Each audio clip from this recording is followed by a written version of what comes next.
Friends, आज की इस स्पेशल क्लास में हम बिंदु बिंदु को इंग्लिश में पॉइंट बोलते हैं, कोण इंग्लिश में एंगल बोलते हैं।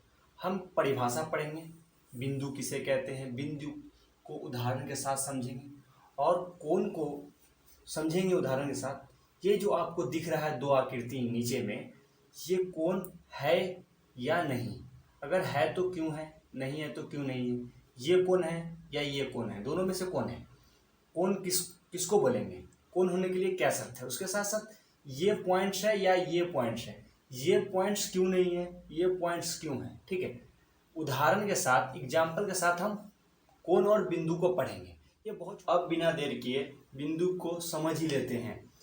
ये जो परिभाषा लिखा हुआ है बहुत ही सटीक और साधारण परिभाषा मैंने लिखने की कोशिश की है, जिसमें लंबाई चौड़ाई मोटाई नहीं हो, मतलब वैसा ज्यामितीय आकृति जिसमें लंबाई चौड़ाई और मोटाई नहीं हो, केवल थोड़ा सा स्थान नियत हो, उसे बिंदु कहते हैं।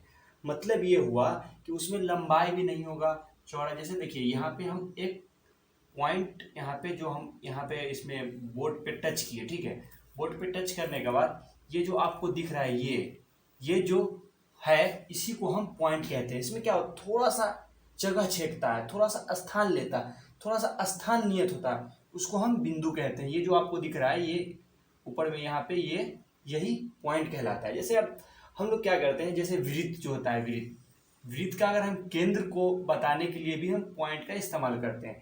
जैसे हम दशमलव का जोड़, तो उसमें क्या करते हैं, उसमें भी पॉइंट का इस्तेमाल होता है। जैसे देखिए ये जो क्या बता रहा है, पॉइंट को बता रहा है, तो पॉइंट का परिभाषा क्या है, ये सब क्या है, दशमलव का यूज है, पॉइंट का यूज है। ठीक है, पॉइंट का यूज हम केंद्र को बताने में, ये जो होता है किसी भी नंबर को 2.2 लिखना है तो वहाँ पे पॉइंट का यूज होता है। तो पॉइंट का परिभाषा यही हुआ जिसमें लंबाई चौड़ाई मोटाई नहीं हो, केवल थोड़ा सा स्थान नियत होता है, उसको हम बिंदु कहते हैं।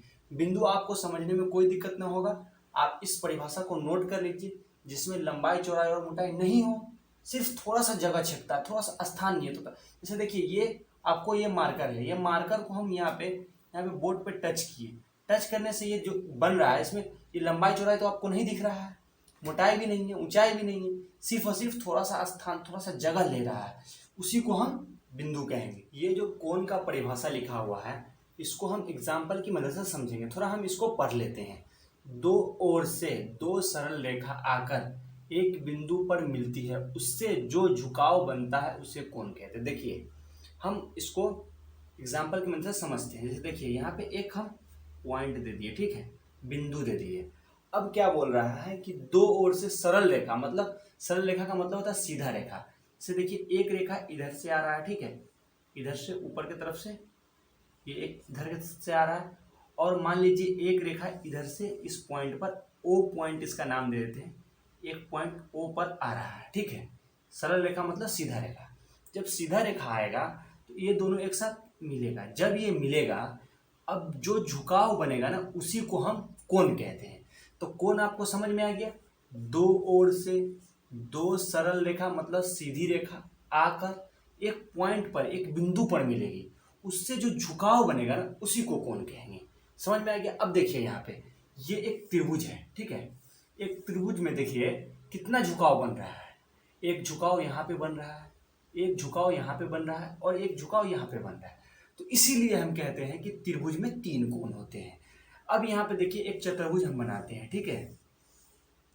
ये चतुर्भुज जो है इसमें क्या है कि इसमें देखिए एक झुकाव यहाँ पे बन रहा है, एक झुकाव यहाँ पे बन रहा है, एक झुकाव यहाँ पे, और लास्ट वाला देखिए यहाँ पे एक झुकाव बन रहा है। तो यहाँ पे क्या कितना झुकाव हो गया, चार झुकाव बना, उसको जितना झुकाव बनेगा उसको कोण कहेंगे। देखिए इसमें क्या है, अगर इसके बारे में बोले तो एक यहाँ से रेखा आ रही है, एक यहाँ से रेखा आ रही है, अब इससे जो झुकाव बन रहा है उसी को कोण कहेंगे। तो कोण आपको समझ में आ गया कि दो ओर से दो सीधी रेखा मतलब सरल रेखा आकर एक पॉइंट पर मिलेगी, उससे जो झुकाव बनेगा उसे कोण कहते हैं। तो कोण समझने में आपको कोई दिक्कत नहीं होगा। ये वीडियो अपने दोस्तों के साथ शेयर करें, उसका भी नॉलेज बढ़ाएं और इस चैनल को सब्सक्राइब करें।